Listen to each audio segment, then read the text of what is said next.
Maju cakap tadi, saya berasal daripada kembali kepada jalan benar. Sebab saya memang berasal bekas Esko Pemuda Parti Keadilan Nasional selama 10 tahun. Salah satu pengasas kepada Parti Keadilan Nasional ketika parti itu sedang bermula untuk kita tubuhkan pada tahun 98. Saya salah seorang pengasas kepada pergerakan Ketua Pemuda Wilayah Persekutuan ketika itu. Mempunyai track record 9 kali ditahan di lokap, dipukul, diheret kerana semata-mata untuk mempertahankan Parti Keadilan dan ketua saya dulu Anwar Ibrahim. Saya pernah ditahan di lokap kerana ketika itu saya Ketua Pemuda Wilayah Persekutuan. Wilayah Persekutuan adalah tempat gerakan demonstrasi ataupun reformasi. Kita melaungkan gerakan reformasi dengan niat, dengan jujur, dengan semangat jujur dan ikhlas untuk mahukan gerakan reformasi, perubahan sebenarnya. Yang kita mahu, kalau dalam bahasa Cina kita panggil kaika. Kalau dalam kita selalunya kita melaungkan reformasi. Tapi akhirnya hari ini kita lihat yang benar-benar berlaku kaika atau reformasi adalah hari sekarang ini adalah umuman Datuk Seri Najib Tun Razak, iaitu transformasi. Itu yang sebenar. Kembali saya balik pada sejarah Parti Keadilan. Sewaktu 9 kali ditahan di dalam lokap, menggerakkan demonstrasi, gerakan anak muda. Saya menjaga gerakan anak muda, mahasiswa-mahasiswi melalui satu institut yang dipanggil Institut Kajian Dasar. Saya bertugas bekerja di bawah naungan Datuk Anwar Ibrahim ketika itu. Saya melihat ketika itu saya tahun 97, selepas saya keluar daripada kolej, universiti, saya diambil untuk berkhidmat di bawah Institut Kajian Dasar yang dipanggil sebuah institut yang di bawah naungan Anwar Ibrahim. Dan dengan penuh ikhlas dan jujur saya bekerja dengan Anwar Ibrahim sebagai salah satu researcher di bawah Institut Kajian Dasar. Berlakunya politik, saya anak muda ketika itu dipanggil untuk bersama-sama dengan Anwar Ibrahim. Saya ikut. Disuruhnya kita buat demonstrasi, disuruhnya kita itu dan sebagainya. Saya ikut, saya buat. Dengan apa? Dengan niat asas apa? Dengan pemikiran apa yang saya letakkan kepada pemikiran saya ketika itu? Itu saya mahukan satu perubahan yang kononnya Anwar Ibrahim nak bawa. Tapi dengan malangnya, cukup malang, perubahan yang cuba nak dibawanya adalah pembohongan dan penipuan yang direka oleh Anwar Ibrahim. Sebab apa saya berani mencakap yang dia ni seorang pembohong dan penipu?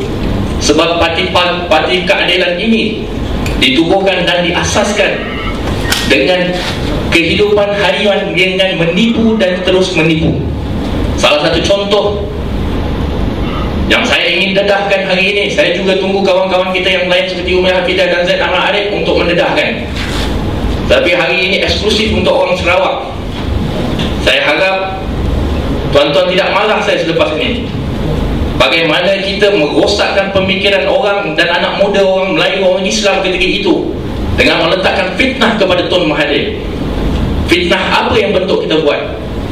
Saya dapat arahan daripada Zulkifli Nordin, kalau tuan-tuan masih ingat, seorang lawyer kepada Anwar Ibrahim, dan sekarang ini sudah keluar parti, menyertai keluar daripada Parti Keadilan menjadi parlimen bebas.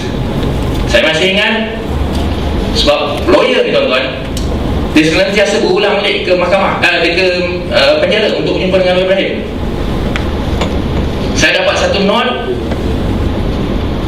seperti ini yang ditulis oleh Anwar Ibrahim. Ketika itu saya IKD, menjaga strategi politik, menjaga gerakan-gerakan anak muda ketika itu.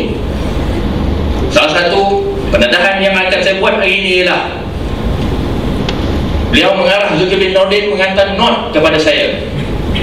Saya menjaga strategi ketika itu, strategi untuk menggerakkan demonstrasi anak muda. Bagaimana nak merosakkan pemikiran anak muda ketika itu. Salah satu not yang bertulis, Saudara Azwan, Saya minta kamu buat reka satu cerita yang kononnya saya akan dibunuh di dalam penjara. Dan ketika itu saya mengambil iktibar. Tuan-tuan tahulah saya anak muda. Bos suruh, Datuk Seri suruh, arahan, kalang kabut dia buat kerjanya kita. Surat daripada Presiden Parti Anwar Ibrahim tak menggelabah kita nak kerja. Lepas itu kita ada perbincangan dengan khusus dalam Institut Kajian Dasar. Salah satu cara ialah setelah kita bincang, kalau jika tuan-tuan masih ingat, pada tahun 2003 selepas beliau di dalam penjara, ditahan, ayat pertama yang kita mengeluarkan sehingga seluruh dunia dan seluruh Malaysia ini menjadi kalang kabut dan mengentakkan kononnya Tun Mahathir orang yang paling jahat di dalam dunia. Fitnah yang kita buat yang terbesar. Saya mohon maaf sekali lagi sebelum saya bercakap ini. Saya harap tuan-tuan tidak marah dengan ucapan saya ini. Fitnah pertama yang kita buat terhadap Tun Mahathir ialah kononnya Anwar Ibrahim akan dibunuh melalui racun arsnik yang dicat di dalam dinding ataupun meletakkan dalam air ataupun melalui abu. Dan seluruh negara kecoh dan seluruh dunia heboh kononnya Tun Mahathir ini zalim dan jahat. Inilah fitnah pertama beliau terhadap pemimpin politik Tun Mahathir dan juga Barisan Nasional ketika itu. Ini salah satu contoh politik Parti Keadilan yang menggunakan penipuan dan fitnah untuk terus hidup. Dan dengan harapan untuk apa? Dengan harapan untuk menjadi pemimpin Perdana Menteri kononnya. Penipuan kedua tuan-tuan, setelah mereka mencipta arsnik dan seluruh negara bersimpati dengan pemimpin yang bernama Anwar Ibrahim. Saya yakin semua masih faham ketika itu. Ini bentuk politik jahat mereka. Dan salah seorang yang terlibat, yang akhirnya telah kembali ke dalam benar, iaitu saya. Waktu itu saya terlibat. Saya terlibat menggunakan internet untuk memburuk-burukkan kononnya Anwar Ibrahim akan dibunuh melalui arsnik. Bagaimana? Sebab apa tuan-tuan? Saya muda ketika itu, umur saya belum 20-an, baru keluar dari universiti, diarah. Ini bentuk jahat Anwar Ibrahim sebenarnya. Bagaimana dia menggunakan politik seperti ini, politik fitnah untuk kepentingan pribadi mereka. Itu penipuan pertama yang cukup besar, yang saya rasa, saya yakin semua presiden dan juga ahli-ahli di sini masih ingat dengan fitnah itu. Itu adalah fitnah semata-mata. Betul kita nak main politik, tetapi jangan menggunakan fitnah sebagai politik untuk kepentingan pribadi. Bagaimana dengan 16 September? Sejak akhir ini kita lihat satu lagi penipuan yang besar oleh Anwar Ibrahim, mengajak semua gerombolan-gerombolan untuk menipu seluruh negara dengan niat untuk apa tuan-tuan? Niat mereka pada 16 September bukan kerana untuk mengambil alih negara atau Putrajaya, tapi dengan niat untuk memburuk-burukkan negara luar seperti Singapura dan investors di luar negara untuk tidak masuk ke Malaysia dengan niat takut kononnya negara kita akan berubah. Bukankah itu satu tindakan yang jahat tuan-tuan dan puan-puan? Jahat. Niat dia bukan nak merosakkan ekonomi negara, nak merosakkan ekonomi negara agar rakyat kita yang mendapat susah. Ini niat mereka. 16 September, satu lagi penipuan yang besar tuan-tuan dan puan-puan. Kembali saya tuan-tuan dan puan-puan, sedikit sejarah. Saya menyertai parti 1998 dan keluar parti pada tahun 2008. Dan ketika itu 2008 tuan-tuan tahu macam mana saya keluar? Tahun 2008 tuan-tuan dan puan-puan, ketika itu Parti Keadilan sedang memerintah di Selangor, Parti Keadilan sedang memerintah di Perak, Pakatan Rakyat sedang memerintah di Kedah, Pakatan Rakyat juga sedang memerintah di Kelantan. Kedua-lima negara ini diperintah. Tetapi bayangkan tahun 98 saya menyertai parti, bergelombang dengan demonstrasi dan masuk lokap sebagainya, habis harta sebagainya. Tapi bayangkan bila parti saya sedang memerintah tahun 2008, saya boleh keluar parti bersama Senator Izzat Makhno dan tinggalkan Parti Keadilan. Itu bukan mudah, tuan-tuan. Bukan mudah sebagai seorang anak muda berjuang. Parti pertama dia adalah Parti Keadilan. Akhirnya tahun 2008, seketika kita sedang memerintah, kita tinggalkan parti itu. Macam-macam fitnah ada kan? Ada yang kata kita dapat 2 juta, ada yang kata kita dapat 4 juta, ada yang kata kita 5 juta, ada yang kata sampai 20 juta pun ada. Kononnya kita tinggalkan parti. Itu satu lagi fitnah yang dibuatnya oleh mereka. Siapa saja yang menentang parti, siapa saja yang keluar kepada parti bila tengok parti itu sudah tak betul, di fitnahnya kononnya makan dulu 20 juta dan 2 juta. Kalau ada tu bagus juga. Tak ada. Kalau ada okey, tapi tak ada. Itu. Lagi satu, salah satu cara penipuan mereka ialah bagaimana mereka berjumpa dengan Parti Keadilan sebagai penasihat Anwar Ibrahim, berjumpa dengan Parti PAS. Ketika itu saya ada dalam mesyuarat itu sekali, bersama-sama dengan Senator Muhammad Izzam, berjumpa dengan Nik Aziz, berjumpa dengan Najib Ali. Pertama sekali mesyuarat pertama yang dia datang, mereka akan kata, Syekh, ini Anwar Ibrahim ya, Syekh, ente jangan risau, kita pastikan negara Malaysia negara Islam. Ente kena percaya dekat anak DAP ni tak pandai politik. Ente kena percaya dengan anak macam mana pun Islam. Kita negara sekular. Kita kena pastikan, you don't worry there brother kid, I handle. Parti tak tahu politik. Dia orang politik semua dalam poket I. Ini Anwar Ibrahim. Lagi satu, pendadahan saya penipuan oleh Anwar Ibrahim. Mereka menipu. Mereka pergi jumpa DAP dengan niat lain. Mereka pergi PAS dengan niat lain. Dengan niat apa? Dengan niat keuntungan peribadi beliau untuk menjadi pemimpin. Mereka bergaduh pergi mampus lah. Itu cara politik dia. Mereka bergaduh pergi mampus lah. Itu cara politik Anwar Ibrahim.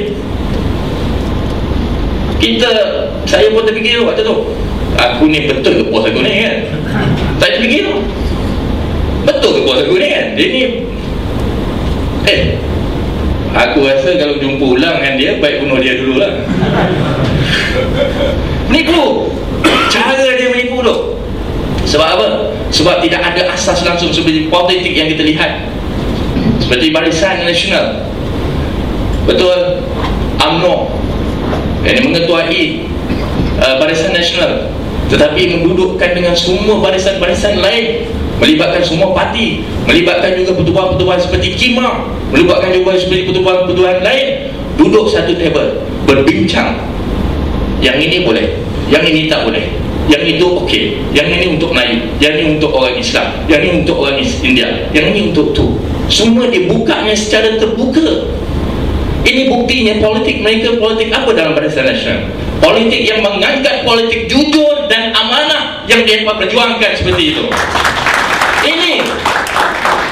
Ini politik Barisan Nasional. Politik yang mengangkat politik jujur dan amanah.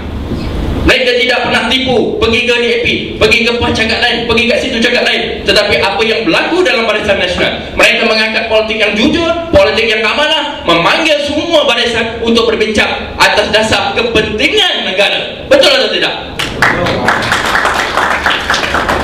Itu yang kita lihat. Bukan politik macam Anwar Ibrahim ni. Kembali saya semula kepada politik jujur dan amanah. Hari ini kita boleh dapat dan lihat bagaimana UMNO dan Barisan Nasional dan juga kepimpinan politik-politik lain yang melibatkan semua barisan, tak kira berbilang parti atau NGO, dipanggil duduk satu table, dipanggil untuk duduk dalam meja bulat untuk berbincang sesama kita.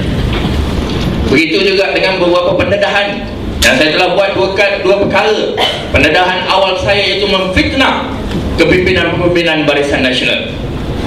Begitu juga tuan-tuan dan puan-puan, sejak akhir ini kita lihat kita telah dedahkan 2-3 perkara. Kita telah mendesak Wan Azizah, khususnya Wan Azizah tu. Saya minta baru ni melalui pertubuhan JMM agar kita telah buat beberapa desakan. Pertama sekali kita minta jam tangan. Bila kita minta jam tangan, Wan Azizah kata apa? Tak boleh.